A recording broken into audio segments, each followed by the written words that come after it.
ஜெபம் பண்ண கடவோம்.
ஹல்லேலூயா. தேவனை அவருடைய பரிசுத்த ஸ்தலத்தில் துதியுங்கள்.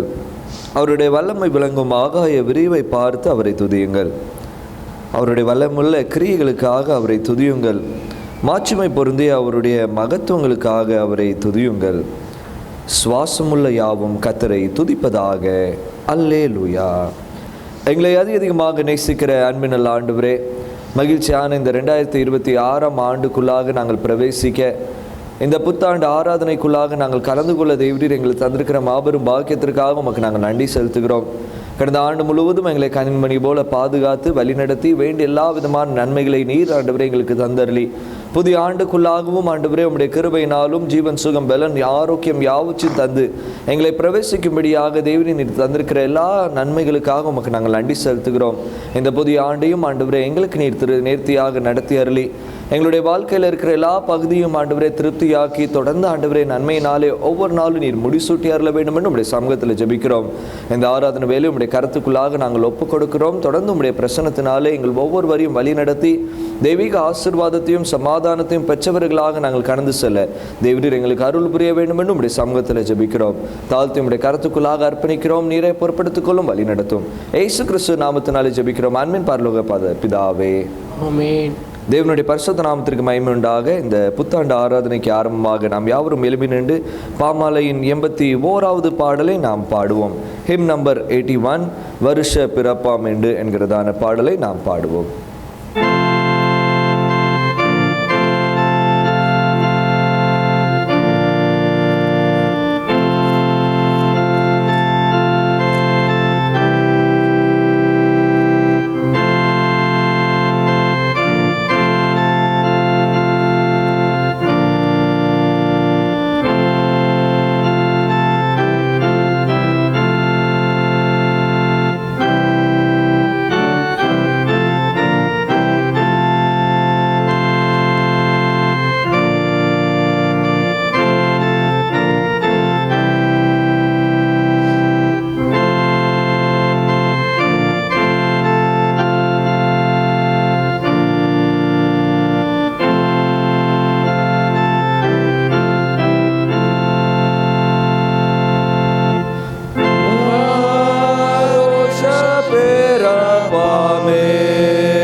செய்யும்.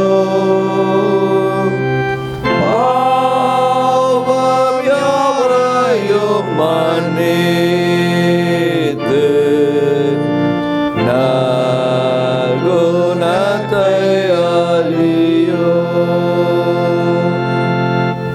நீர் நாளுகையை கண்டு துக்கத்தாலே கலங்கும். ஆலே என்னை தேற்றல் செய்து தீடனாலே தருளும். ஏந்த போது வருஷத்து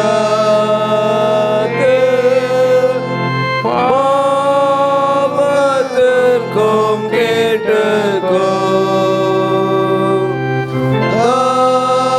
தப்புவித்து என்னிடத்தில்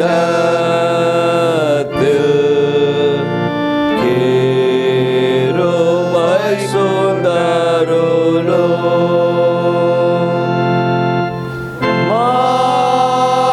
மாயமற்ற கிறிஸ்தோனா இந்த வருஷத்திலே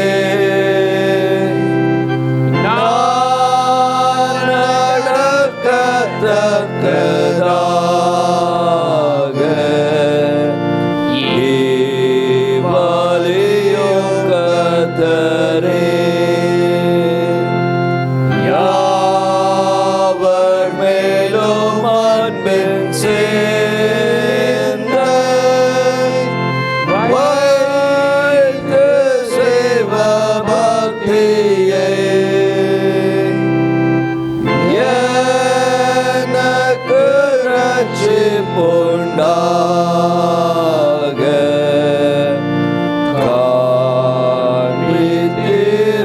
காண்பித்திருப்பேனாக.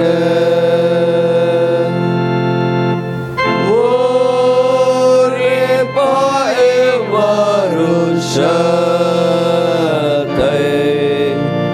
நான் முடிக்க என்னை நீ தாங்கி உந்தன் திரு கையை என் மேல் வைக்க கடவே. வருத்தம் வந்தாலும் ஓமை நம்பி பற்றிக் கொள்ளுவேன். மறைத்தாலும் இன்பத்தை நான் அடைந்து வாழுவேன்.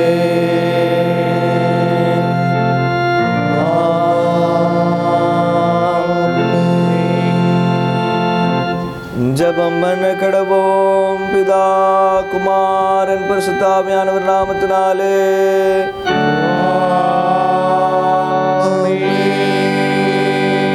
பரமண்டலங்கள் இருக்கிற எங்கள் பிதாவே, நாமம் பரிசுத்தப்படுவதாக, உம்முடைய ராஜ்யம் வருவதாக, உம்முடைய சித்தம் பரமண்டலே செய்யப்படுவது போல பூமியிலே செய்யப்படுவதாக.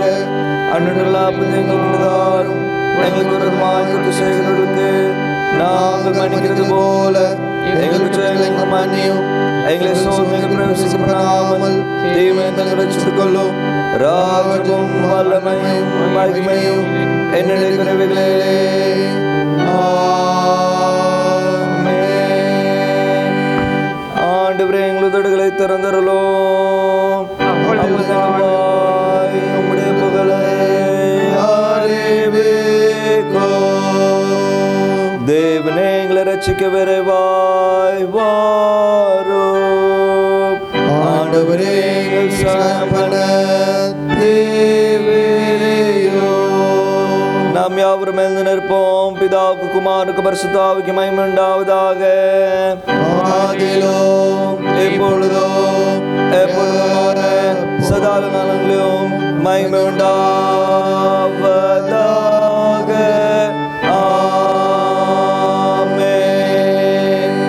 கர்த்தரை துதியுங்கள்.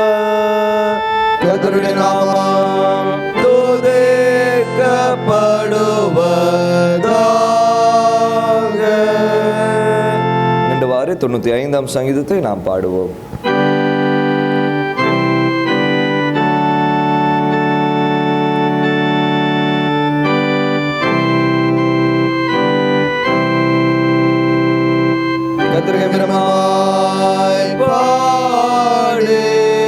நம்முடைய ரட்சகன் மேலே சங்கீதம் பண்ண கடவோம் பாருங்கள்.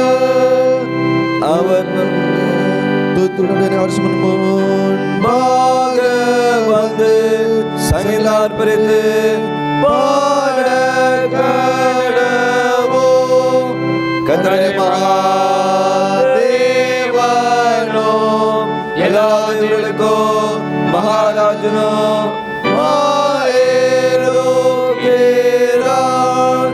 பூமி நாடுகிறது பர்வதங்களோ அவருடையவைகள் சப்தமுடையது அவரது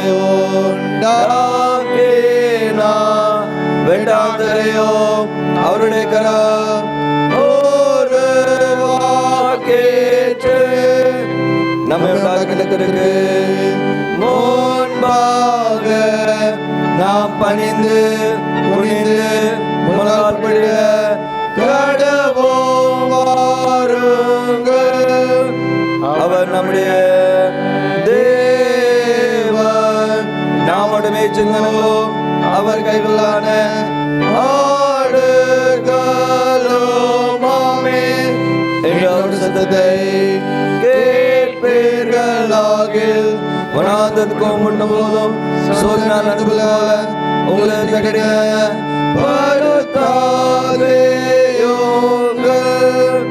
அங்கே உங்கள் பிதாக்கள் என்னை சோதித்து என்னை பரிசை பார்த்து என் கிரியையையும் கண்டார்கள்.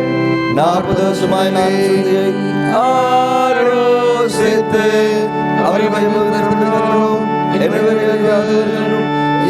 என்றும் சொல்லி என்னுடைய பாதுகாப்பு என்று என்னுடைய கோபத்திலே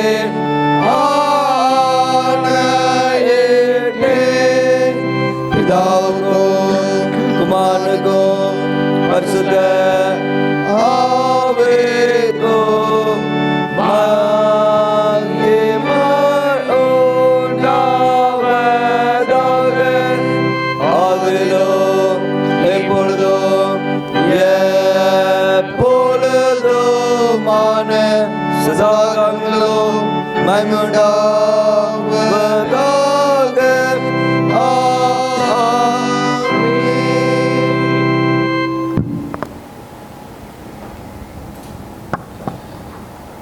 மாறி மாறி வாசிக்க முடியாது குறிக்கப்பட்ட சங்கீதம் 115. Responsive reading is taken from Psalms 115. 115ஆம் சங்கீதத்தை மாறி மாறி வாசிப்போம். எங்களுக்கல்ல கர்த்தாவே, எங்களுக்கல்ல, உமது கிருபை நிமித்தமும் உமது சத்தியத்தின் நிமித்தமும் உமது நாமத்திற்கே மகிமை வரப்பண்ணோம். நம்முடைய தேவன் பரலோகத்தில் இருக்கிறார், நமக்கு சித்தமானதை யாவையும் செய்கிறார். அவைகளுக்கு வாயிருந்தும் பேசாது, அவைகளுக்கு கண்கள் இருந்தும் காணாது, அவைகளுக்கு காதுகளில் இருந்தும் கேளாது, அவைகளுக்கு மூக்கிருந்தும் முகராது, அவைகளுக்கு கைகளில் இருந்தும் தொடாது, அவைகளுக்கு கால்களில் இருந்தும் நடவாது, தங்கள் தொண்டையால் சத்தமிடவும் மாட்டாது. நம்புகிறவர்கள் யாவரும் அவைகளைப் போலவே இருக்கிறார்கள். இஸ்ரவேலே, கர்த்தரை நம்பு, அவரே அவர்களுக்கு துணையும் அவருக்கு கேடவுமாய் இருக்கிறார். ஆரோன் குடும்பத்தாரே, கர்த்தரை நம்புங்கள், அவரே அவர்களுக்கு துணையும் அவர்களுக்கு கேடவுமாய் இருக்கிறார். கர்த்தருக்கு பயப்படுறவர்களே, கர்த்தரை நம்புங்கள், அவரே அவர்களுக்கு துணையும் அவருக்கு கேடவுமாய் இருக்கிறார். கர்த்தர் நம்மை நினைத்திருக்கிறார், அவர் ஆசீர்வதிப்பார். இஸ்ரவேல் குடும்பத்தாரை ஆசீர்வதிப்பார், அவர் ஆரோன் குடும்பத்தாரை ஆசீர்வதிப்பார். கர்த்தருக்கு பயப்படுற பெரியோரையும் சிறியோரையும் ஆசீர்வதிப்பார். கர்த்தர் உங்களையும் உங்கள் பிள்ளைகளையும் வர்த்திக்க பண்ணுவார். வானத்தையும் பூமி படைத்த கர்த்தராலே நீங்கள் ஆசீர்வதிக்கப்பட்டவர்கள். வானங்கள் கர்த்தருடையவைகள், பூமியையோ மனுபுத்திரருக்கு கொடுத்தார். மரித்தவர்களோ மௌனத்தில் இறங்கிற அனைவரும் கர்த்தரை துதியார்கள். நாமோ இது முதல் என்றென்றைக்கும் கர்த்தரை ஸ்தோத்திரிப்போம். அல்லேலூயா.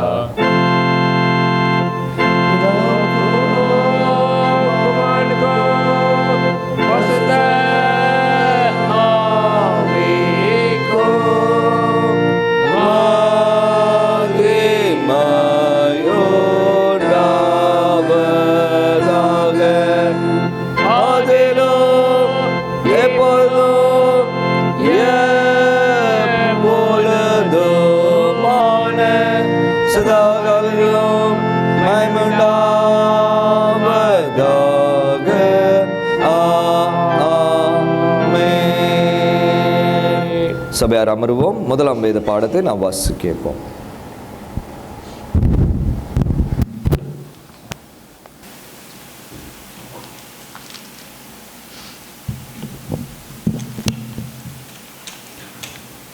வாசிக்கும்படியாக தெரிந்து கொள்ளப்பட்ட முதலாம் வேத பகுதி என்னாகமம் 17ஆம் அதிகாரம் வசனம் 1-11 வரை.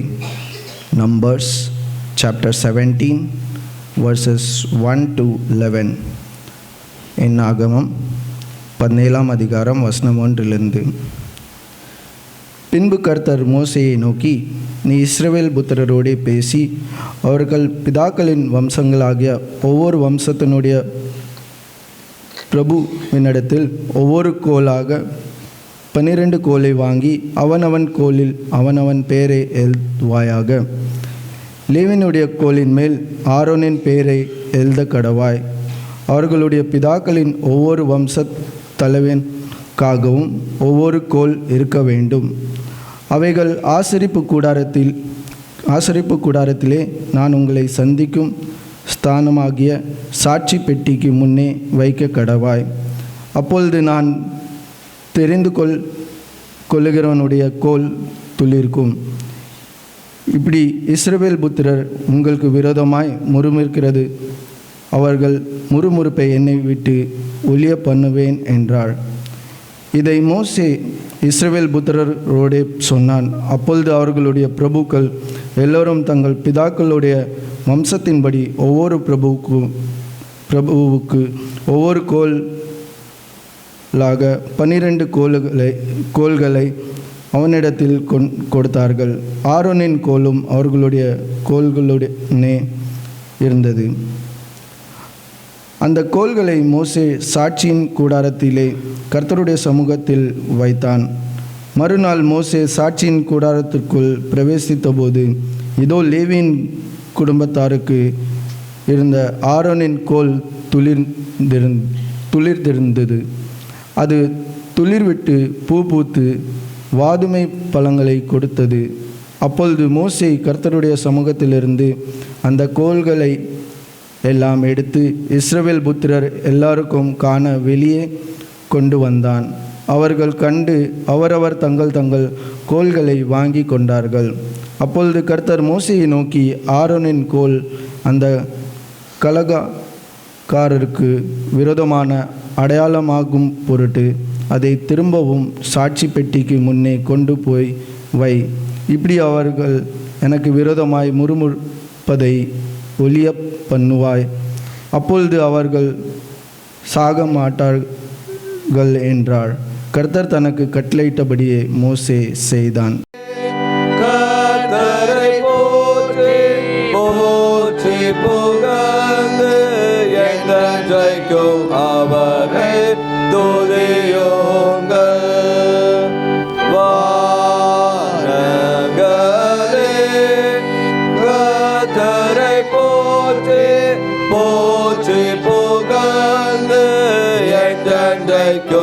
அவரை துதியுங்கள்.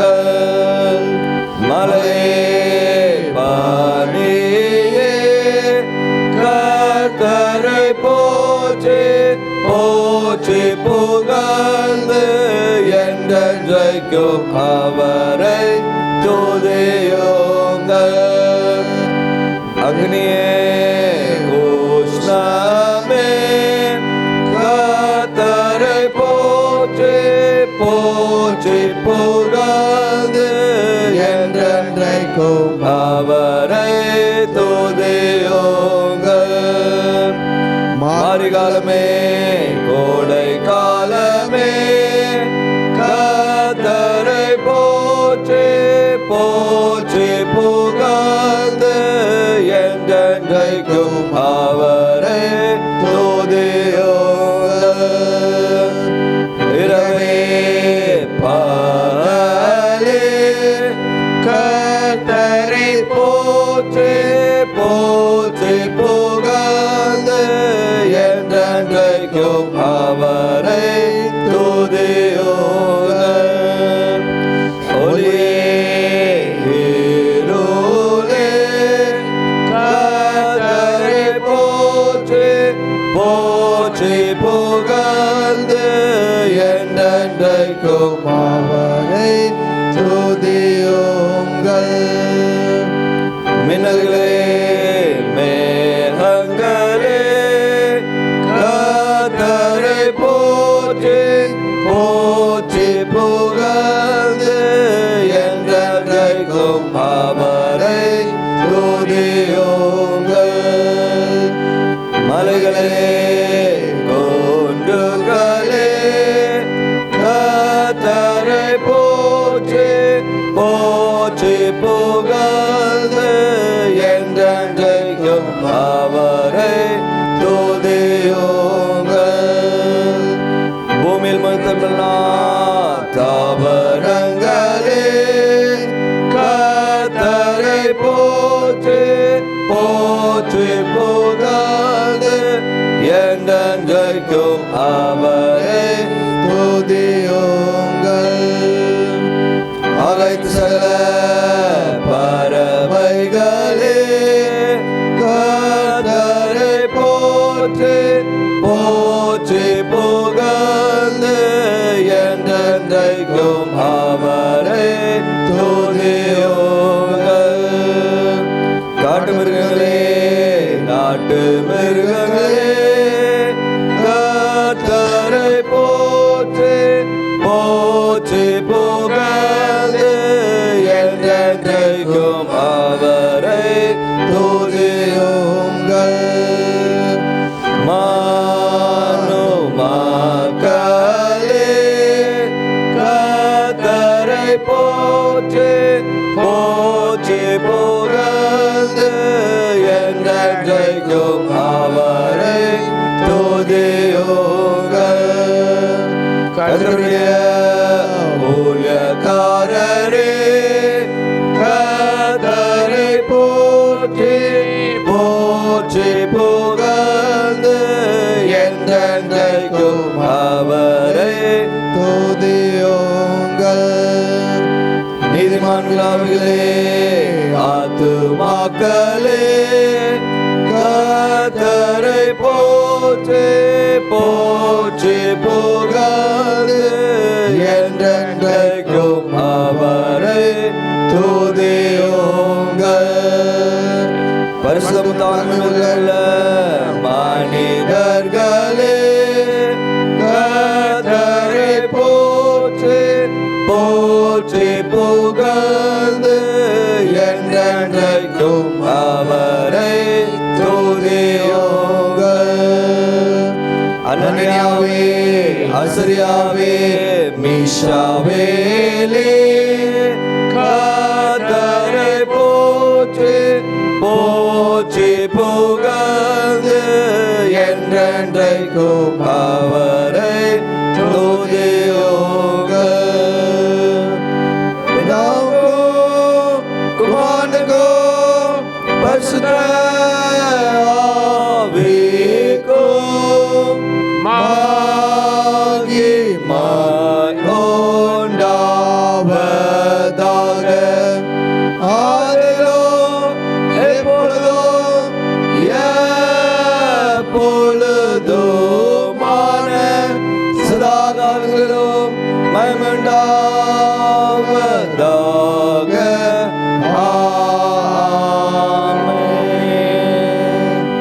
ஜெபம் பண்ண கடவோம். கர்த்தருடைய ராபோஜனமாகிய பரிசுத்த நற்கருணைக்குரிய ஜெபம்.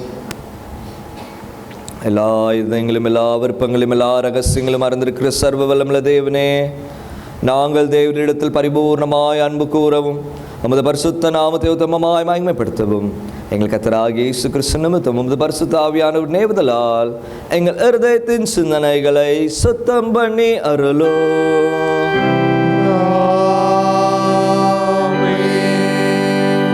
ஒரு விசையாக ஜெப நிலையிலே நாம் காணப்பட்டவர்களாக இந்த 2026ஆம் ஆண்டுக்குள்ளாக பிரவேசிக்க தேவன் நமக்கு கிருபை தந்திருக்கிறார்.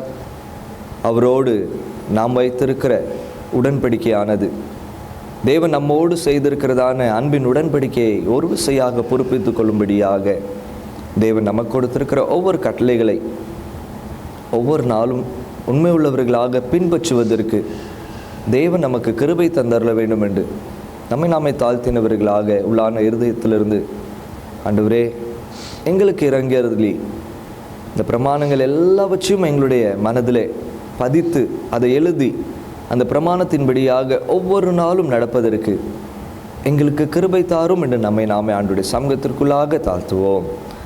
தேவன் திருவலம் பற்றி சொன்ன வார்த்தைகளாவன, உன் தேவனாகிய கர்த்தர் நானே, என்னை அண்டி உனக்கு வேறு தேவன் உண்டாயிருக்க வேண்டாம்.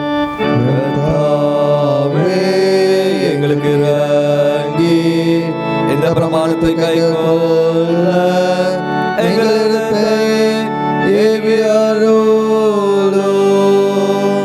மேலே வானத்திலும் கீழே பூமியிலும் பூமியின் கீழ் தண்ணீர் உண்டாயிருக்கிறவைகளுக்கு ஒப்பாயிருக்கிற ஒரு சொரூபத்தை ஆகிலும் யாதொரு விக்கிரகத்தை ஆகிலும் நீ உனக்கு உண்டாக்க வேண்டாம். நீ அவைகளை நமஸ்கரிக்கவும் சேவிக்கவும் வேண்டாம். கர்த்தாவே, எங்களுக்கு இந்த பிரமாணத்தை கைக்கொள்ள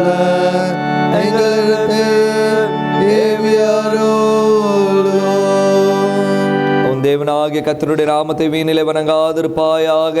கர்த்தர் தம்முடைய நாமத்தை வீணிலே வணங்குகிறவனை தண்டியாமல் விடா. கர்த்தாவே, இந்த பிரமாணத்தை கைக்கொள்ள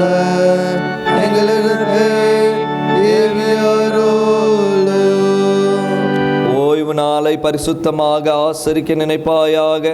6 நாளும் நீ வேலை செய்து உன் கிரியைகள் எல்லாவற்றையும் நடப்பிப்பாயாக. 7ஆம் நாள் உன் தேவனாகிய கர்த்தருடைய ஓய்வு நாள். கர்த்தாவே, இந்த பிரமாணத்தை கைக்கொள்ள எங்களிடத்தை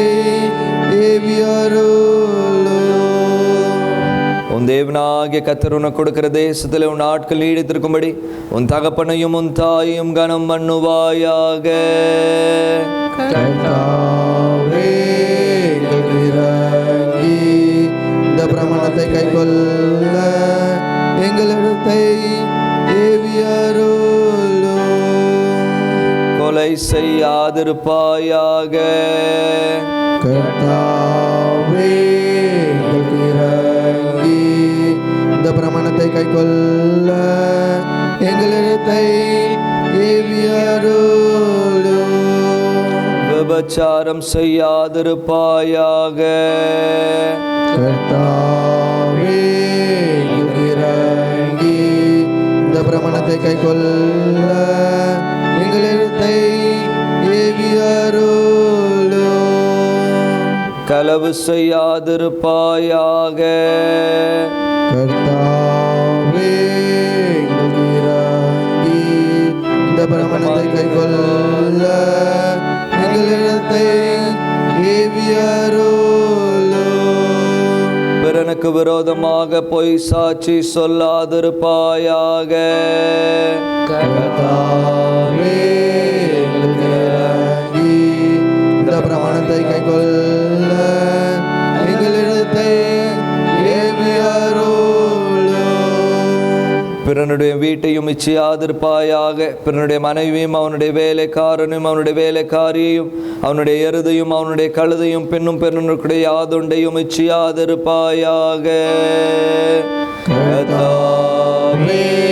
எங்களுக்கு இறங்கி இந்த பிரமாணங்கள் எல்லாவற்றையும் எங்களிடத்தில் பகிர்ந்தளிக்க வேண்டும் என்று வேண்டிக் கொள்கிறோம். ஜெபம் பண்ண கடவோம். கிறிஸ்து விருத்த சேதன திருநாளுக்குரிய சுருக்கு ஜெபம். துதிக்கப்படத்தக்க உம்முடைய திருக்குமாரன் விருத்த சேதனம் பற்றி மனிதருக்காக நியாயப்பிரமாணத்திற்கு கீழ்ப்படியும்படியாக செய்தலின சர்வ வல்லமுள்ள தேவனே, எங்கள் இருதயமும் எங்கள் அவயங்கள் யாவும் உலகத்திற்கும் மாம்சத்திற்கும் உயிர் தூர் இச்சைகள் எல்லாவற்றிற்கும் அறிக்கவும், நாங்கள் எந்த காரியத்திலும் உம்முடைய திரு சித்தத்தின்படி கீழ்ப்படிந்து நடக்கவும் ஆவிக்குரிய மெய்யான விருத்த சேதனம் அருள் செய்தரல வேண்டும் என்று உமது குமாரனும் எங்கள் கர்த்தருமாகிய இயேசு கிறிஸ்துவின் மூலமாய் வேண்டிக் கொள்கிறோம்.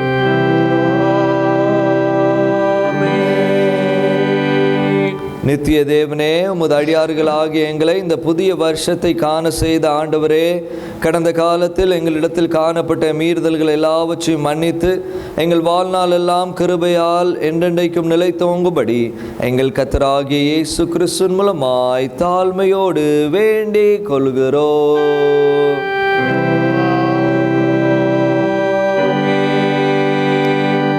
சபையார் அமர்வோம். நிருபவாக்கியம் வாசி கேட்போம்.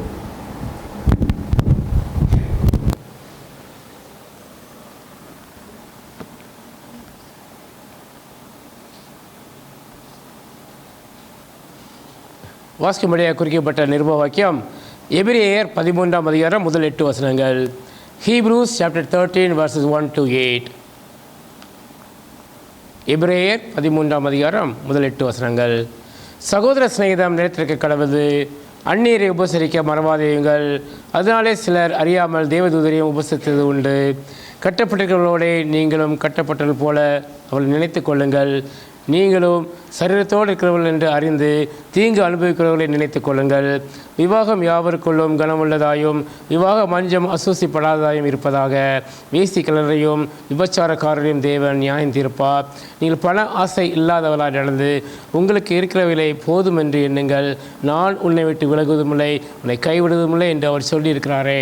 அதனாலே நாம் தைரியம் கொண்டு, கர்த்தர் எனக்கு சகாயர், நான் பயப்படேன், மனுஷன் எனக்கு என்ன செய்வான் என்று சொல்லலாமே. தேவ வசனத்தை உங்களுக்கு போதித்து உங்களை நடத்தினவர்களை நீங்கள் நினைத்து அவருடைய நடக்கையின் முடிவை நன்றாய் சிந்தித்து அவருடைய விசுவாசத்தை பின்பற்றுங்கள். இயேசு கிறிஸ்து நேற்றும் இன்றும் என்றும் மாறாதவராக இருக்கிறார். வாசிக்கும்படியாக குறிக்கப்பட்ட நிருப வாக்கியம் வாஸ்தாயிற்று. கர்த்தர் உங்களோடு இருப்பாராக. அவர் தம்மோடு இருப்பாராக. பரிசுத்த சுவிசேஷ வாக்கியம் பரிசுத்த லூக்கா எழுதின நற்செய்தி நூல் 2ஆம் அதிகாரம் வசனங்கள் 15 முதல் 21 வரை அடங்கி இருக்கிறது.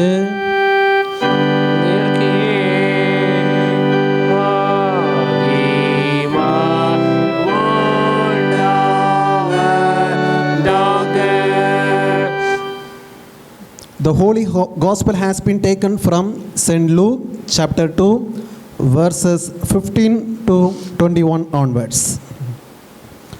தேவதூதர்கள் மெய்ப்பர்களை விட்டு பரலோகத்துக்கு போன பின்பு மெய்ப்பர்கள் ஒருவரை ஒருவர் நோக்கி, நாம் பெத்லகேம் ஊருக்கு போய் நடந்ததாக கர்த்தரால் நமக்கு அறிவிக்கப்பட்ட இந்த காரியத்தை பார்ப்போம் வாருங்கள் என்று சொல்லி தீவிரமாய் வந்து மரியாளையும் யோசேப்பையும் முன்னணியிலே கிடத்தியிருக்கிற பிள்ளையையும் கண்டார்கள்.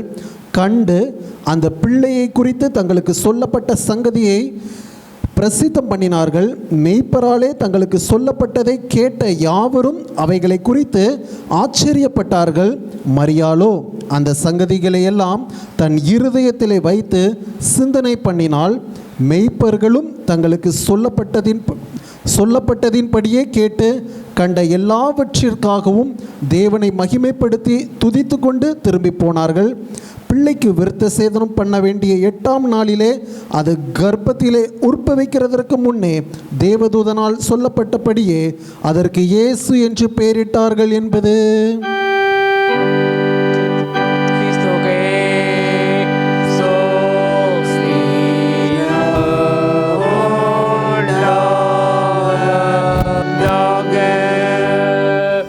வானத்தையும் பூமியையும் காணப்படாதமான எல்லாவற்றையும் படுத்து வைக்கிற சர்வ வல்லமையுள்ள பிதாவாகிய ஒரே தேவனை விசுவாசிக்கிறேன். ஒரே கர்த்தருமாய் ஒரே பிறருக்கும் இயேசு கிறிஸ்துவை விசுவாசிக்கிறேன்.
மீண்டும் தேவனுடைய நாமத்திற்கு மகிமை உண்டாக. செய்திக்கு ஆயத்தமாக நாம் யாவரும் எழுமி நின்றவாறே பாமாலையின் 253வது பாடலை நாம் பாடுவோம். ஹிம் நம்பர் 253, கர்த்தாவே யுக யுகமா என்கிற பாடலை நாம் பாடுவோம்.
சபையார் அமர்வோம்.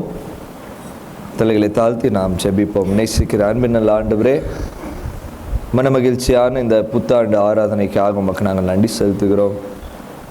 இன்னொரு புதிய ஆண்டு, இன்னொரு புதிய நாள் எங்களுடைய வாழ்க்கையிலே நீர் ஆண்டவரை கூட்டி தந்து இந்த 2026ஆம் ஆண்டையும் காணும்படியான கிருபைகளை தந்திருக்கிறபடினாலே உமக்கு நாங்கள் நன்றி செலுத்துகிறோம். இந்த ஆண்டிலும் ஆண்டவரே தொடர்ந்து உம்முடைய வார்த்தையானது எங்கள் ஒவ்வொருவரையும் பலப்படுத்த நம்முடைய சமூகத்திலே நாங்கள் பலனடையும்படியாக நாங்கள் அமர்ந்திருக்கிறோம். தொடர்ந்து எங்களோடு பேசியாலும் உம்முடைய சத்தத்தை நாங்கள் கேட்டு அதன்படியாக நாங்கள் தொடர்ந்து செயல்படுவதற்கு எங்களுடைய இருதயங்களை நீர் பக்குவப்படுத்தியாரலும் தாழ்த்தி அர்ப்பணிக்கிறோம். நீரே பொறுப்படுத்திக் கொள்ளும், வழி நடத்தும். இயேசு கிறிஸ்து நாமத்தினாலே ஜெபிக்கிறோம் அன்பின் பரலோக பிதாவே. ஆண்டவரும் உலக இரட்சகரும் ஆகிய இயேசு கிறிஸ்துவின் நீடி நிச்சய நாமத்தினாலே மகிழ்ச்சியான இந்த நல்ல நாளிலே, இந்த புதிய ஆண்டிலே தேவனை ஆராதிக்கும்படியாக வந்திருக்கும் உங்கள் யாவருக்கும் என்னுடைய சார்பாக, என்னுடைய குடும்பத்தின் சார்பாக புத்தாண்டு நல்வாழ்த்துதலை தெரிவித்துக் கொள்கிறேன். Wish you all a very happy new year 2026 to all you and your families. இந்த புதிய ஆண்டையும் காணும்படியான மாபெரும் பாக்கியத்தை தேவன் நமக்கு தந்திருக்கிறார். கடந்த ஆண்டிலே தேவன் நம்மை வழி நடத்தினார். இந்த ஆண்டிலும் நம்மை நடத்துவதற்கு வல்லவராக இருக்கிறார். தேவனுடைய கிருபை, தேவனுடைய நன்மை, தேவனுடைய சமாதானம் நம் ஒவ்வொருவரோடு கூட இருந்து நம்மை வழி நடத்துவதாக. இந்த ஆண்டிலும் நம்முடைய ஆசீர்வாதத்திற்காக தெரிந்து கொள்ளப்பட்டிருக்கிற வேத வசனமானது 115வது சங்கீதம் 12வது வசனம், Psalms 115 verse 2. 115வது சங்கீதம் 12வது வசனம் எடுத்தவர்கள் வாசிக்கலாம். கர்த்தர் நம்மை நினைத்திருக்கிறார், அவர் ஆசீர்வதிப்பார். இஸ்ரவேல் குடும்பத்தாரை ஆசீர்வதிப்பார், அவர் ஆரோன் குடும்பத்தாரை ஆசீர்வதிப்பார். கர்த்தர் நம்மை நினைத்தருளினார். கர்த்தர் நம்மை என்ன செய்திருக்கிறாரா? நினைத்திருக்கிறார். 115வது சங்கீதம் 12வது வசனத்தில் கூறப்பட்டிருக்கிறதான இந்த வாக்கியமானது 113வது சங்கீதத்திலிருந்து 118வது சங்கீதம் வரை நாம் வாசிக்கும் போது இது எகிப்தியர்களுடைய ஹலால் சங்கீதம் அப்படின்ட்டு என்ன செய்யப்படுகிறது? கூறப்படுகிறது. ஹலால் என்றால் கொண்டாட்டம் என்று அர்த்தமாகிறது.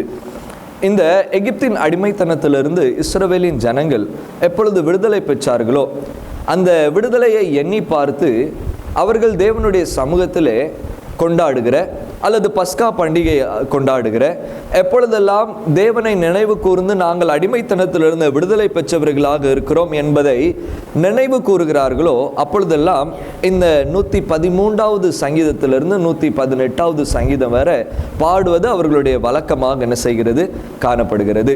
அந்த பஸ்கா பண்டிகையில் இயேசு கிறிஸ்துவானவர் இந்த மத்தேயு 26ஆம் அதிகாரத்தில் காணப்படும் போது அந்த ஒலிவ மரத்துக்கு மேலாக ஏறுவதற்கு முன்பதாக அவர்கள் சங்கீதத்தை பாடுகிறவர்களாக இருக்கிறார்கள். இந்த குறிப்பிட்ட சங்கீதங்களிலே ஒரு சங்கீதங்களே அவர்கள் பாடுகிறவர்களாக இருக்கிறாங்க. என்னால் தேவன் எங்களுக்கு என்ன செய்தார்? வெற்றியை தந்தார் என்கிறதை அவர்கள் நினைவு கூறும்படியாக இந்த 6 சங்கீதங்களும் என்ன செய்கிறது? அதை மையப்படுத்துகிறதாக இருக்கிறது. விசேஷமாக இந்த 115வது சங்கீதம் சாம்ஸ் 115க்கு வரும்போது ஒரு நெருக்கமான ஒரு சூழ்நிலைக்குள்ளாக இந்த இஸ்ரவேலின் ஜனங்கள் தள்ளப்படுகிறவர்களாக இருக்கிறாங்க. இந்த இஸ்ரவேலின் ஜனங்களுக்கு எல்லா புறத்திலிருந்தும் நெருக்கங்கள் அதிகமாக காணப்படுகிறதாக இருக்கிறது. அந்த நெருக்கத்திலிருந்து விடுதலை பெற முடியாத ஒரு சூழ்நிலையில காணப்படும் போது ஜனங்கள் அவர்களை பார்த்து கேட்கிற கேள்வி என்றால், நீங்கள் சேனைகளின் தேவனாகிய கர்த்தர் ஜீவனுள்ள தேவன், அவர் எங்களுக்கு எல்லாவற்றையும் செய்வார் என்ற நம்பிக்கையோடு அவரை நீங்கள் பின்பற்றுகிறவர்களாக இருக்கிறீர்களே, ஆனால் இந்த உபத்திரவ காலங்களிலே, இந்த நெருக்கத்தின் காலங்களிலே, இந்த பாடின் காலங்களிலே அவர் எங்கே இருக்கிறார் என்கிறதான ஒரு கேள்வி எழுப்புகிறார்கள். எங்கே எழுப்புகிறவர்களாக இருக்கிறாங்க என்றால் 115வது சங்கீதம் 2வது வசனம் சாம்ஸ் 115 verse 2 அவர்களுடைய தேவன் இப்பொழுது எங்கே என்று புறஜாதிகள் என்ன செய்கிறார்களா? புறஜாதிகள் என்ன சொல்லுகிறாங்களா? உங்களுடைய தேவன் எங்கே என்று அவர்களை பார்த்து கேட்கிறாங்களா? It is not a question of curiosity, it is not a question in order to know. அவர்கள் தெரிந்து கொள்ளும்படியாக அவர்கள் கேட்கல. ஆனால் கொஞ்சம் நக்கல் பண்ணி அவர்கள்ட்ட சொல்றாங்க, இப்போ எங்கேயா போனா உங்க தேவன்? இந்த சூழ்நிலையில் உங்க தேவன் எங்க போனார் அப்படின்ட்டு அவர்களை இகழ்ந்து கேட்கிற கேள்வியாக என்ன செய்கிறது? காணப்படுகிறதாக இருக்கிறது.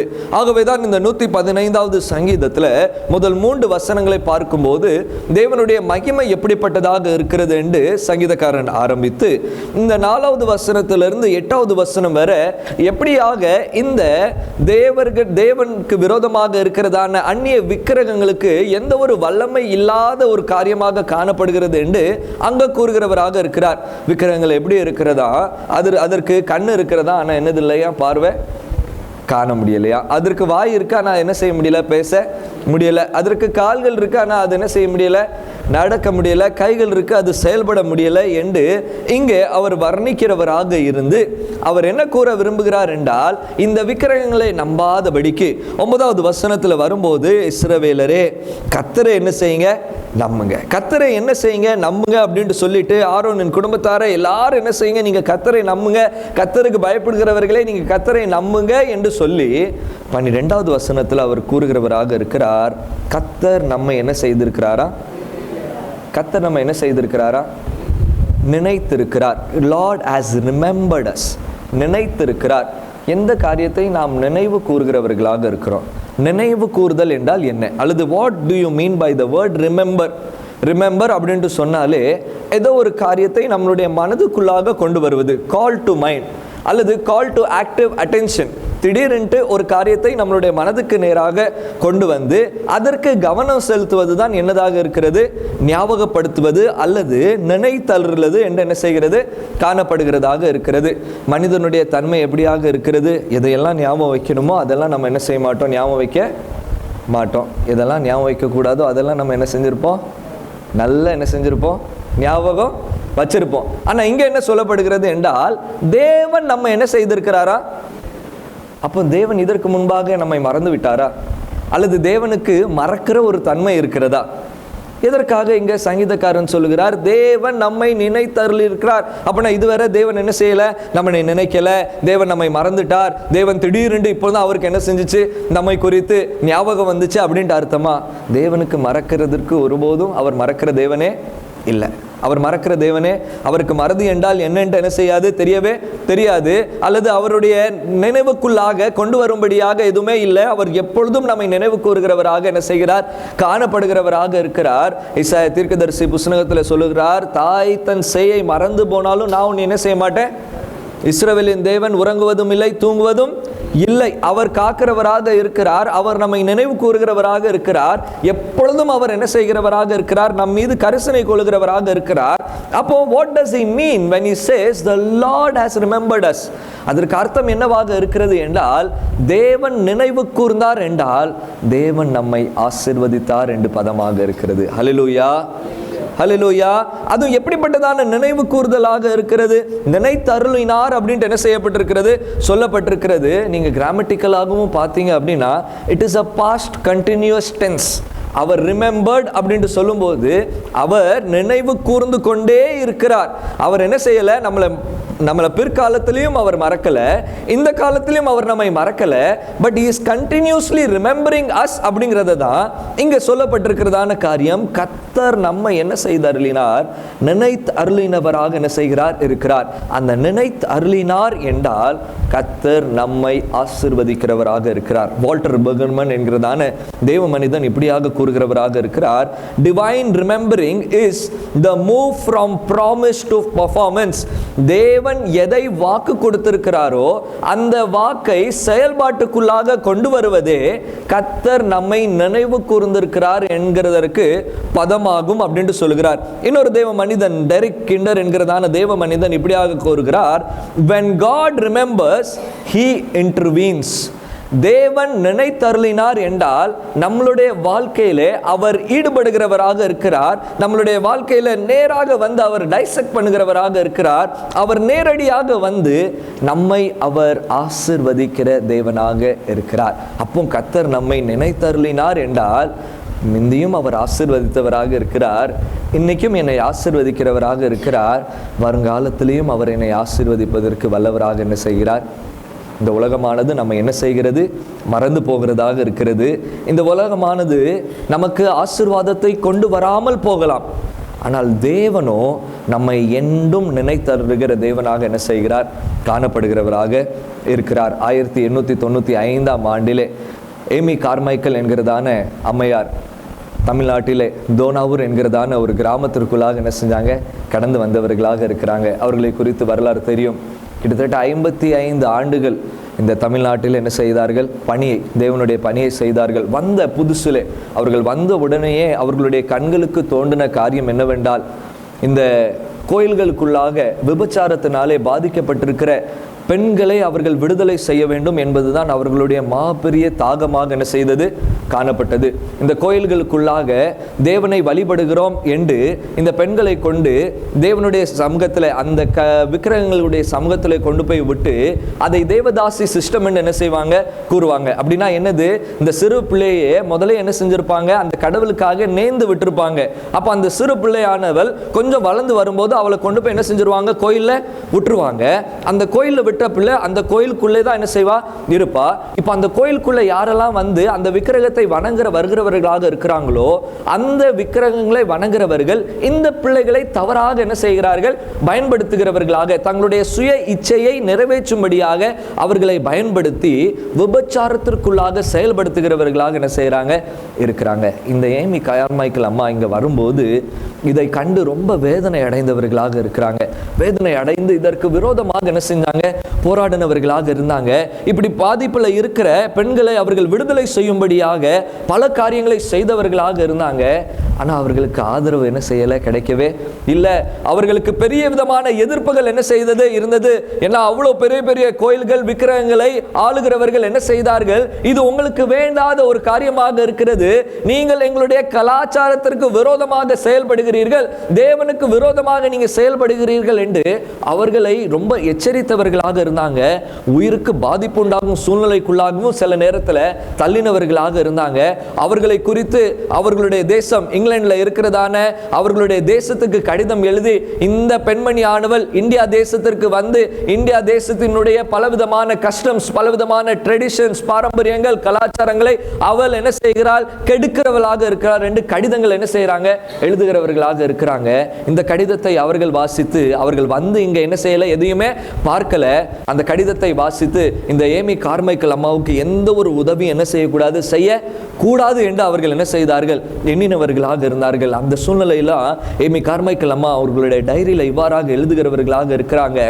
There are times when it seems as though we are hidden away where no one remembers us. சில நேரங்களிலே இவ்வாறாக தோன்றுகிறது, யாருமே நம்மை நினைவு கூறவில்லை, யாருமே நம்மோடு கூட இல்லை, யாருமே நம்மோடு கூட எந்த விதமான காரியங்களில் ஈடுபடுகிறது இல்லை என்று அந்த நேரங்கள் இருளாக தோன்றுகிறதாக இருக்கிறது. ஆனால் அதற்கு பின்பதாக அவங்க எழுதுகிறவர்களாக இருக்கிறாங்க, yet we are not forgotten, never forgotten by God. ஆனால் தேவன் மறவாதவராக இருக்கிறார், அவர் ஒருபோதும் மறவாதவராக இருக்கிறார். அந்த தேவன் இருக்கிறபடினாலே நான் தொடர்ந்து இந்த பணி என்ன செய்வேன், தொடர்ந்து பணியை செய்வேன். அவர்களுக்கு எந்த விதமான சப்போர்ட் இல்லை, ஆனாலும் தொடர்ந்து என்ன செஞ்சாங்க. எங்கேருந்து சப்போர்ட் வந்துச்சு அப்படிங்கிறதே அவர்களுக்கு தெரியாமல் என்ன செஞ்சிச்சு. ஐயா, நான் யாருக்கெல்லாம் கடிதம் எழுதி எனக்கு உதவி செய்யுங்கன்னு சொன்னேனோ அவங்களாம் என்னை என்ன செஞ்சுட்டாங்க, மறந்துட்டாங்க.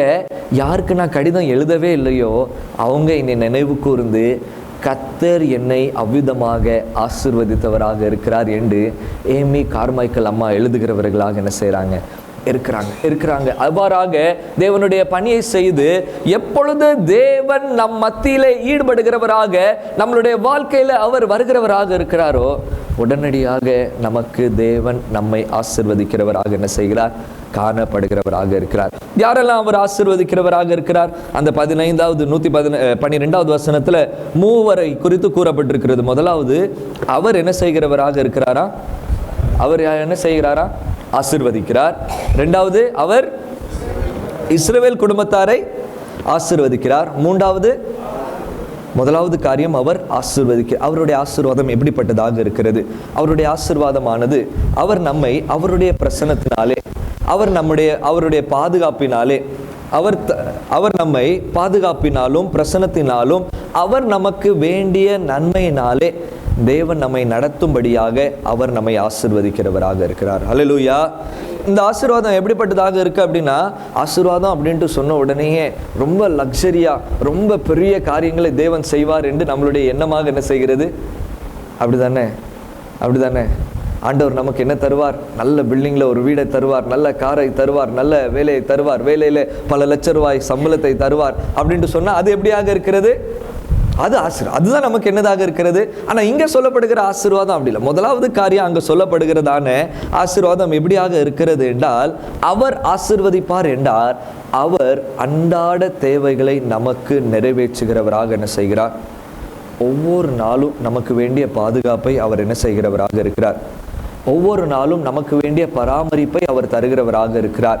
அவருடைய கிருபையை நமக்குள்ளாக தந்தருளி நம்மை அவர் காக்கிறவராக இருக்கிறார். இந்த 2026ஆம் ஆண்டுக்குள்ளாக பிரவேசித்திருக்கிறோமே, அது எண்ணி பார்த்தாலே தேவன் நம் பேரில் வைத்திருக்கிற ஒரு பெரிய கிருபையாக என்ன செய்கிறது? காணப்படுகிறதாக இருக்கிறது. அதான் ஆண்டு கர்த்தருடைய ஜெபத்தில் சொல்லப்படுகிறது, அண்டண்டு உள்ள ஆகாரத்தை எங்களுக்கு என்ன செய்யும்? அண்டண்டு, டெய்லி டு டெய்லி, எவ்ரிடே எங்களுக்கு வேண்டியதான என்னது? அவர் பெரிய பேங்க் பேலன்ஸ்லாம் என்ன செய்ய மாட்டார். ஆனால் நமக்கு எந்த குறைவும் ஏற்படாதபடிக்கு தேவன் நம்மை நடத்துவதற்கு வல்லவராக என்ன செய்கிறார்?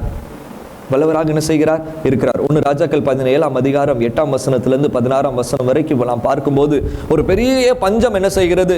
உண்டாகிறது. ஒரு பெரிய பஞ்சம் உண்டாகிறது. எலியா தீர்க்கதரிசி அங்கே என்ன செய்கிறார்? காணப்படுகிறவராக இருக்கிறார். அந்த எலியா தீர்க்கதரிசி தேவனால் அனுப்பப்பட்டவராக இருக்கிறார். இந்த எலியா தீர்க்கதரிசி தேவன் ஒரு கட்டளை கொடுக்கிறவராக இருக்கிறார். நீ எங்க போகணும் அப்படின்னா ஜாரிஃபாத் என்கிறதான ஒரு ஊருக்கு போய் அந்த ஜாரிஃபாத்தினுடைய ஒரு விதவையின் வீட்டுக்குள்ளாக நீ என்ன செய்யணும்? விதவையின் வீட்டுக்குள்ளாக ஏற்கனவே வெளியே என்ன இருக்கு? ஒரு சிவியரான ஒரு பஞ்சம் என்ன செய்கிறது? ஃபமைன் என்ன செய்கிறது? காணப்படுகிறதாக இருக்கிறது. பெரிய மாளிகைக்கு போ, பெரிய நல்ல நல்ல இடங்களுக்கு போ, அங்கே உன்னை வைத்து என்ன செய்வாங்க? உனக்கு ஆகாரத்தை தருவாங்க, நல்ல நீ புஷ்டியாக இரு அப்படின்ட்டு தேவன் என்ன செய்யலை? சொல்லலை. யார்கிட்ட போ சொல்கிறாரு? ஒரு விதவை. அவள் இடத்துல என்ன இருந்துச்சு? அந்த விதவன் இடத்துல என்ன இருந்துச்சு? ஒரு பிடி மாவும் எண்ணெயும். அடுத்த நேரம் நான் சாப்பிட்டுட்டு என்ன செஞ்சிருவேன்? Finish, my life is over அப்படிங்கிற நிலைமையில அவள் என்ன செய்கிறாள்? காணப்படுகிறவளாக இருக்கிறாள். அவளை குறித்து யாருமே நினைவு கூறல. அவ எங்க இருக்கான்ட்டு யாருக்கு என்ன செய்யாது? தெரியாது. யாரும் அவன் பேர்ல கரிசனை எடுத்ததும் கிடையாது. அவ இருக்காளா இல்லையா, அந்த விதவை இருந்தா என்ன இல்லாட்டி என்ன என்கிறதான எந்த ஒரு நோக்கம் இல்லாத இந்த சமுதாயத்திற்குள்ளாக தேவன் எலியாவை சொல்றாரு, நீ என்ன செய்ய? அங்க போ. அடுத்த நேரம் மரிக்கிறதற்கு ஆயத்தமாக இருக்கிற அந்த விதவையை இடத்துல போய் நீ உனக்கு என்ன கேளு? ஆகாரத்தை அவள் என்ன செஞ்சா? சரி, அடுத்த நேரம் என்ன? இப்போவுமே நம்ம மரிக்கிறதுக்கு நம்ம ரெடியாக என்ன செய்கிறோம்? இருக்கிறோம் அப்படின்ட்டு எடுத்து அந்த தீர்க்கதரிசிக்கு அவள் என்ன செய்கிறவளாக இருக்கிறார்? மாவை பிசைந்து அவள் கொடுக்கிறவளாக இருக்கிறார். நடந்தது என்ன? பஞ்சகாலம் முடியும் பரியந்தம் அந்த மாவும் குறையவில்லை, எண்ணெயும். அல்லேலூயா. யார் நடத்துகிறவராக இருக்கிறார்? தேவன் அந்த விதவையை நினைவு கூர்ந்தார். தேவன் நம்மையும் நினைவு கூர்வதற்கு வல்லவராக என்ன செய்கிறார்? காணப்படுகிறார். இந்த ஆசீர்வாதமானது எக்ஸஸான ஆசீர்வாதம், அதிகமான ஆசீர்வாதம் அப்படிங்கிறது காரியம் அல்ல. கர்த்தர் ஆசீர்வதித்தால் நிறைவாக போதுமான ஆசீர்வாதம் நமக்குள்ளாக என்ன செய்யும்? போதுமான ஆசீர்வாதம் நமக்குள்ளாக காணப்படுகிறதாக இருக்கிறது. போதும் என்கிற மனதுடனே நமக்கு வேண்டியதான நன்மையை தேவன் நமக்கு தந்தர்லி, எந்த ஒரு தீமை அணுகாதபடிக்கு, எந்த ஒரு குறை ஏற்படாதபடிக்கு தேவன் நம்மை ஆசீர்வதிக்கிறவராக என்ன செய்கிறார்?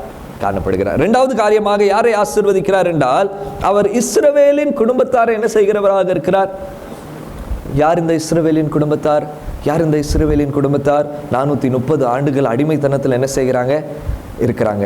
430 ஆண்டுகள் அடிமைத்தனத்தில் பார்வோனினுடைய கைகளுக்குள்ளாக சிக்கி தவித்து அவர்கள் என்ன செய்கிறார்கள்? இந்த பார்வோனானவன் இந்த இஸ்ரவேலர்களை எவ்வளவு கொடுமைப்படுத்த முடியுமோ அவ்வளவு அதிகமாக கொடுமைப்படுத்தி இந்த இஸ்ரவேலின் ஜனங்களை இல்லாதபடிக்கு அவர்களை எந்த விதத்தில் உண்டான எல்லாத்துடைய கடினமான வேலைகளை அவர்களுக்கு தந்தர்லி அவர்களை பாடுகளுக்குள்ளாக அவன் கொண்டு போனவனாக இருக்கிறான். இந்த ஜனங்கள் யாத்திராகமம் 2ஆம் அதிகாரம் 24ஆம் வசனத்தில் வாசிக்கும் போது குக்குரலிட்டு தேவனை கூப்பிடுகிறவர்களாக இருக்கிறாங்க.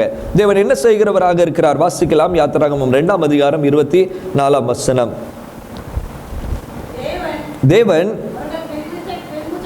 அவர்கள் பெருமூச்சை கேட்டு தாம் ஆபிரகாமோடும் ஈசாக்கோடும் யாக்கோபோடும். இரண்டாவது காரியமாக இஸ்ரவேலின் குடும்பத்தாரை அவர் நினைவு கூர்ந்தார் என்றால், நம்மோடு பண்ணியிருக்கிற ஒவ்வொரு உடன்படிக்கையை அவர் நினைவு கூர்ந்து நிறைவேற்றுகிற தேவனாக என்ன செய்கிறார்? இருக்கிறார். அல்லேலூயா. அப்படி என்றால் என்ன? எனக்கு கொடுக்கிற ஒவ்வொரு வாக்குறுதிகளை அவருடைய வாழ்க்கையில நிறைவேற்றுவதற்கு வல்லவராக என்ன செய்கிறார்? இருக்கிறார். அதுதான் இந்த உடன்படிக்கையாக இருக்கிறது. அதுதான் தேவன் இஸ்ரவேலின் ஜனங்களோடு உடன்படிக்கை பண்ணுகிறவராக இருக்கிறார். எப்பா, நீ அடிமைத்தனத்தில் இருக்கிறாயா? நான் ஆபிரகாமோடு பண்ணின உடன்படிக்கை, ஈசாக்கோடு பண்ணின உடன்படிக்கை, யாக்கோபோடு பண்ணின உடன்படிக்கையை நான் உன்னிடத்தில் நிறைவேற்றுவேன், உன்னை நான் என்ன செய்கிறேன்? தெரிந்து கொள்கிறவராக இருக்கிறேன் என்று எகிப்தின் அடிமைத்தனத்திலிருந்து தேவன் அவர்களுக்கு விடுதலை செய்து அந்த உடன்படிக்கையை அவர்களுக்குள்ளாக நிச்சயப்படுத்தினவராக என்ன செய்கிறார்? காணப்படுகிறவராக இருக்கிறார். தேவன் இஸ்ரவேலர்களை எதற்கு தெரிந்து கொண்டவராக இருந்தார்? எதற்கு தெரிந்து கொண்ட? வெறும் கூட்டம், பலமான கூட்டம், ட்ரெண்டான கூட்டம், எது வேணாலும் சாதிக்கிற கூட்டம் அப்படின்ட்டு தெரிந்து கொண்டாரா? இல்லை. இல்லை. சிறு கூட்டமாக இருந்தாலும் தேவன் அவர்கள் மேல் வைத்திருந்த அன்பு, தேவன் அவர்களோடு பண்ணின உடன்படிக்கை என்பதன் நிமித்தமாக தேவன் அவர்களை ஆசீர்வதித்தவராக என்ன செய்கிறார், காணப்படுகிறவராக இருக்கிறார். அப்படி என்னால் என்ன அர்த்தமாகிறது? இந்த உடன்படிக்கைக்குள்ளாக நாம் வாழும்போது உலக பிரகாரமாக நமக்கு சில நேரங்களில் போராட்டங்கள் என்ன செய்யலாம், வரலாம், சோதனைகள் வரலாம், பலவீனங்கள் வரலாம், சோர்வுகள் வரலாம். ஆனால் அந்த உடன்படிக்கை பண்ணின தேவன் ஒருபோதும் மாறுகிற தேவன் அல்லவே அல்ல. அவர் நேற்றும் இன்றும் நாளையும் ஒரே போல இருக்கிறவராக இருக்கிறார். எந்த விதமான மாற்றங்கள் அவருக்குள்ளாக இல்லாதபடினாலே இந்த இஸ்ரவேலர்களுக்கு, இந்த விசுவாசிகளுக்கு, அவருடைய பிள்ளைகளாகிய நமக்கு, அவரிடத்தில் அன்பு கூறுகிற பிள்ளைகளாகிய நமக்கு அவர் பண்ணின ஒவ்வொரு வாக்குறுதிகளையும் உடன்படிக்கையும் அவர் நிறைவேற்றுகிறவராக இருக்கிறார். அதுவே நமக்கு ஆசீர்வாதமாக என்ன செய்கிறது. அல்லேலூயா. மூன்றாவது காரியமாக அவர் யாரை ஆசீர்வதிக்கிறவராக இருக்கிறார்? யாரை ஆசீர்வதிக்கிறவராக இருக்கிறார்? ஆரோனின், யார் ஆரோனின் குடும்பம்னா யாரு? ஆரோனின் குடும்பம்னா யாரு? ஆரோனின் குடும்பம்னா பழைய ஏற்பாட்டில் அது ஆசாரியரின் குடும்பம். புதிய ஏற்பாட்டில் ஆரோனின் குடும்பம் யாரு? புதிய ஏற்பாட்டில் ஆரோனின் குடும்பம் யாரு? வாசிக்கலாம். 1 பேதுரு 2ஆம் அதிகாரம் 9ஆம் வசனம் வாசிட்டு தான் அடுத்தது போக முடியும். 1 பேதுரு 2ஆம் அதிகாரம் 9ஆம் வசனம். நீங்களோ உங்களை அந்தகாரத்திலிருந்து தம்முடைய ஆச்சரியமான ஒளியினிடத்தில் வரவழைத்தவருடைய புண்ணியங்களை அறிவிக்கும்படிக்கு தெரிந்து கொள்ளப்பட்ட சந்ததியாயும் ராஜரீகமான ஆசாரிய கூட்டமாயும் பரிசுத்த ஜாதியாயும் அவருடைய சொந்தமான ஜனமாக என்ன செய்கிறீர்கள்? ஆரோனின் குடும்பத்தார் எந்த குடும்பத்தாராக இருக்கிறாங்க? ஆசாரிய குடும்பத்தார். அது எங்க? பழைய ஏற்பாட்டில். புதிய ஏற்பாட்டில் யார் ஆசாரியரின் குடும்பத்தார்? யார் ஆசாரியரின் குடும்பத்தார்? சொல்லுங்க, யார் ஆசாரியரின் குடும்பத்தார்? நீங்க எல்லாரும், நாம் எல்லாரும் யாராக இருக்கிறோம்? யாரெல்லாம் அந்தகாரத்திலிருந்து ஆச்சரியமான ஒளிக்குள்ளாக கொண்டு வரப்பட்டிருக்கிறார்களோ அவர்கள் யாராக இருக்கிறாங்களா? ராஜரிகமான நினைச்சிடாதீங்க. என்ன இந்த அங்கி போட்டவங்க மட்டும்தான் ஆசாரிய கூட்டம் என்ன செஞ்சிடாதீங்க, தப்பாக எண்ணிராதீங்க. வேதம் அது என்ன செய்யலை. ஆனால் வேதம் என்ன சொல்லுகிறது? நாம் யாவரும் அந்தகாரத்திலிருந்து யாரெல்லாம் ஒளிக்குள்ளாக வந்திருக்கிறார்களோ ராஜரீகமான ஆசாரிய கூட்டமாக என்ன செய்கிறார்கள், காணப்படுகிறவர்களாக இருக்கிறாங்க. இப்போ இந்த ராஜரீகமான ஆசாரிய கூட்டத்தை தேவன் என்ன செய்கிறவராக இருக்கிறாரா? ஆசீர்வதிக்கிறவராக இருக்கிறார். அல்லேலூயா. எப்படி ஆசீர்வதிக்கிறவராக இருக்கிறார்? அதான் வாசிக்கிட்ட என்னாகமம் 16ஆம் அதிகாரம் 17ஆம் அதிகாரத்தை நீங்க வாசிக்கும் போது கோராக்கியர் என்கிறதான புத்திரர்கள், கோராக்கியருடைய புத்திரர்கள் என்ன செய்யறாங்க? இந்த ஆரோனின் குடும்பத்தாருக்கு விரோதமாக, இந்த லேவிய கோத்திரத்திற்கு விரோதமாக அவர்கள் எழும்புகிறவர்களாக இருக்கிறாங்க. தேவன் என்ன உங்கள்கிட்ட மட்டும்தான் பேசுவாரா? தேவன் என்ன உங்க மூலமா தான் எங்களை வழி நடத்துவாரா? நீங்க இல்லைன்னா நாங்க என்ன செய்ய மாட்டோம், நடந்துக்கிற மாட்டோம் நீங்க நினைக்கீங்களா என்று இந்த கோராக்கியரின் புத்திரர்கள் என்ன செய்தவர்களாக இருந்தாங்க? இந்த ஆரோன், இந்த லேவி கோத்திரத்தாரை விரோதித்தவர்களாக என்ன செய்கிறாங்க, காணப்படுகிறவர்களாக இருக்கிறாங்க. அப்போதான் இந்த 17ஆம் அதிகாரத்தில் தேவன் அழைக்கிறார், சொல்றார், எல்லா கோத்திரத்திலிருந்தும் எல்லாரையும் ஒவ்வொரு கோல் என்ன செஞ்சுட்டு வா, கொண்டு வர சொல்லு. கொண்டு வந்துட்டு அதை என்ன செய்ய உள்ள வைக்க சொல்லு. வச்சுட்டு அதற்கு அடுத்த நாளிலே யாருடைய கோலானது துளிர்க்குமோ அந்த கோல் மூலமாகவே உங்களை நான் நடத்துவேன் என்று தேவன் என்ன செய்கிறவராக இருக்கிறார், சொல்லுகிறவராக இருக்கிறார். எல்லா ஜனங்களும் நிற்கிறாங்க. எல்லா கோத்திரத்திலிருந்தும் ஒவ்வொரு கோள்கள் என்ன செய்யப்படுகிறது, ஒவ்வொரு ஸ்டாஃப் என்ன செய்யப்படுகிறது, கொண்டு வரப்படுகிறது. அதை அழகாக என்ன செய்கிறார்கள், வைக்கிறவர்களாக இருக்கிறாங்க. அடுத்த நாள் எழும்பி பார்த்தா அதுல என்ன இருக்குது, யாருடைய கோல் என்ன செய்கிறது? வாசிக்கலாமா? என்னாகமம் 17ஆம் அதிகாரம், நம்பர்ஸ் சாப்டர் 17 verse 8. என்னாகமம் மறுநாள் சாட்சியின் கூடாரத்திற்குள் பிரவேசித்த போது இதோ லேவி குடும்பத்தாருக்கு இருந்த ஆரோனின் கோல் துளித்திருந்தது. அது துளிர்விட்டு பூ பூத்து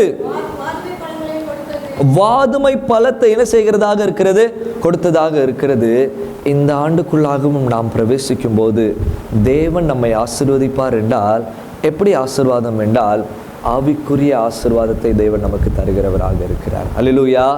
நாம் எல்லாரும் ராஜரீகமான ஆசாரிய கூட்டமாக இருக்கிறபடினாலே நமக்குள்ளாக இருக்கிறதான ஆவிக்குரிய அனுபவங்களானது துளிர்க்கும்படியாக, பெருகும்படியாக, கனி கொடுக்கும்படியாக தேவன் நம்மை ஆசீர்வதிப்பதற்கு வல்லவராக என்ன செய்கிறார்? இருக்கிறார். வல்லவராக இருக்கிறார். ஆவிக்குரிய நல் அனுபவங்களை தந்து தேவனோடு நாம் இன்னும் இணைந்து கொள்ளும்படியாக, நாம் தேவனை ஆராதிக்கும்படியாக இந்த ஆரோனின் கோத்திரத்தை அல்லது இந்த லேவி கோத்திரத்தை, ஆரோனின் குடும்பத்தாரை தேவன் எதற்கு அந்த நேரத்தில் ஆசீர்வதித்தார் என்றால், அவர்கள் அந்த ஜனங்களை அந்த காலங்களிலே ஆராதனைக்குள்ளாகவும் பலி செலுத்தும்படியாகவும் நடத்த வேண்டும் என்பது அவர்கள் மூலமாக தெரிந்து கொள்ளப்பட்டதை அவர் நிச்சயப்படுத்தினவராக இருக்கிறார். அதே போல இந்த உலகத்திற்குள்ளாகவும் ஒளி வீசும்படியாக, கனிகளை கொடுக்கும்படியாக, நாம் பிரகாசிக்கும்படியாக ராஜரிகமான ஆசாரிய கூட்டமாகிய நம்மை தேவன் ஆசீர்வதித்து எல்லாருக்கும் முன்பாக ஆவிக்குரிய வாழ்க்கையில துளிர்ப்பதற்கு தேவன் என்ன செய்கிறவராக இருக்கிறார்? கிருபை செய்கிறவராக. 1ஆம் தேதிக்குள்ளாக நாம் அமர்ந்திருக்கிறவர்களாக இருக்கிறோம். இந்த 1ஆம் தேதியில அநேக தீர்மானங்களை நாம் என்ன செய்கிறவர்களாக இருக்கிறோம்? இருக்கிறோம். வேதத்தை எப்படியாகிலும் என்ன செஞ்சிடணும்? வாசணும். எப்படியாகிலும் அனுதினமும் எடுக்கலையா? யாரும் இனிமேதான் எடுப்பீங்களோ? இல்லட்டா ஆல்ரெடி பிளான் பண்ணியாச்சா? ஆனால் எப்பவும் ஆரம்பிப்போம், ஆனால் அதை முடிப்பதற்கு கடினமாக காணப்படுகிறது. வேதம் வாசிக்கணுங்கிற ஆசை இருக்கு, வாஞ்சை இருக்கு, ஆனால் மாம்சம் என்ன செய்கிறது? சோர்ந்து போகிறது, பலவீனப்படுகிறது. உலகத்தின் நெருக்கங்கள் என்ன செய்கிறது? நம்மை நெருக்கி வருகிறபடினாலே தேவனிடத்திலிருந்து நாம் என்ன செய்கிறவர்களாக இருக்கிறோம். ஆனால் தேவன் சொல்லுகிறார், ஆரோனின் குடும்பத்தாரே, நான் உன்னை தெரிந்து கொண்டிருக்கிறபடினாலே நான் உன்னை ஆசீர்வதிப்பேன். ஆவிக்குரிய வாழ்க்கையில தேவன் வேண்டியதான நன்மைகளை தந்து தேவன் துளிர்க்கும்படியான கிருபைகளை தருவதற்கு வல்லவராக இருக்கிறார். அல்லேலூயா. கர்த்தர் நம்மை நினைவு கூர்ந்திருக்கிறார். அவர் நம்மை ஆசீர்வதிக்கிற தேவனாக இருக்கிறார். எப்படி ஆசீர்வதிக்கிறவராக இருக்கிறார்? எந்த குறைவில்லாமல் நடத்துவதற்கு தேவன் வல்லவராக இருக்கிறார். அவர் பண்ணியிருக்கிற அந்த உடன்படிக்கைக்கு உண்மை உள்ளவராக இருந்து நம்மை நடத்துவதற்கு வல்லவராக இருக்கிறார். ஆவிக்குரிய மேலான ஆசீர்வாதங்களை தந்து இந்த ஆண்டுகளிலே தேவன் நம்மை நடத்துவதற்கு வல்லவராக இருக்கிறார். அப்படிப்பட்டதான ஆசீர்வாதங்களை தேவன் நமக்கு தந்தருளி நம்மையும் நம்மளுடைய குடும்பங்களையும் அவர் ஒவ்வொரு நாளும், ஒவ்வொரு நொடி பொழுதும், ஒவ்வொரு மணி நேரமும், ஒவ்வொரு மாதங்கள் இருக்கிறதான எல்லா ஆண்டுகளின் நம்மளுடைய வாழ்க்கை நாட்களிலே அவர் நம்மை நினைவு கூர்ந்து நம்மளுடைய வாழ்க்கைக்குள்ளாக ஈடுபட்டு நம்மை கொண்டு பெரிய காரியங்களை தேவன் என்ன செய்வாராக. அப்படிப்பட்டதான பாக்கியத்தை தேவன் தொடர்ந்து நாம் யாவருக்கும் இந்த ஆண்டுகளிலே தந்து இந்த 2026ஆம் ஆண்டானது நமக்கு உலக பிரகாரமாக, தேவனுடைய உடன்படிக்கைக்கு பிரகாரமாக தொடர்ந்து ஆவிக்குரிய வாழ்க்கையில இன்னும் நாம் ஆண்டவருக்குள்ளாக வளர்கிற ஆண்டாக இருக்கும் என்று நான் கர்த்தருக்குள் நம்புகிறேன். தேவன் தாமே நாம் ஒவ்வொருவரையும் தொடர்ந்து ஆசீர்வதித்து வழி நடத்துவாராக.